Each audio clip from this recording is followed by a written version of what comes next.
Hi, I'm Karla Schafer, designer for Antiques Beads, and I will be demonstrating how to use velour tubing in a memory wire design.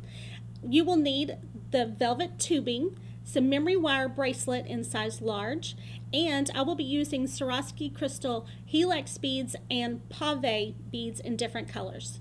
The tools will be a memory wire shear, wire looping tool, and a chain nose pliers.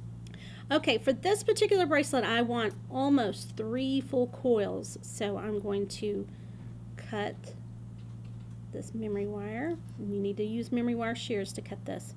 And if we end up with some extra, that'll be okay.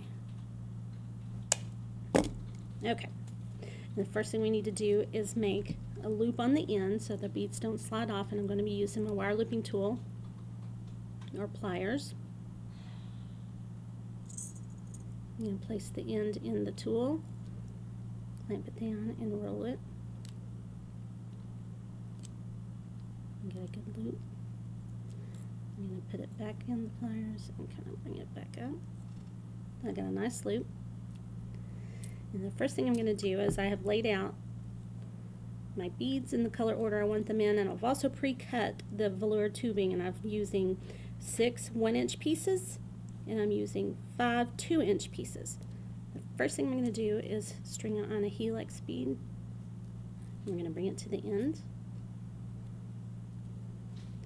and then I'm going to add a 1-inch tube, and this is just going to be repeating this pattern throughout the project here. And I'm going to put on the first pavé bead,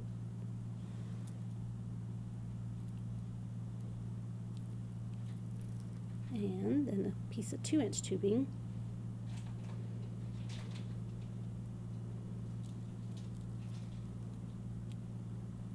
and then the helix,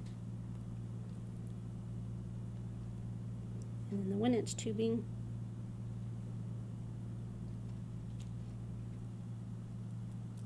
and then the next pavé bead, and another piece of 2-inch tubing. And this velour tubing covers up your memory wire, and you don't have to use beads to go all the way around it, and it adds a nice impact in color. And then a helix bead, and another piece of 1-inch tubing, and then the next pavé.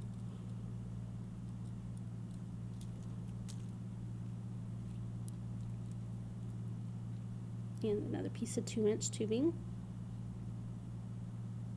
After every pavé, there's a 2-inch piece of tubing. In this project, it's probably best to overcut this memory wire so that you make sure you have enough wire to get all the pieces on,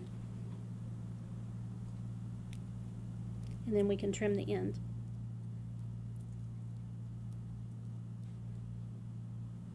Okay, then I'm going to slide on my last piece of tubing here, which is the 1-inch, and then 1 pavé bead.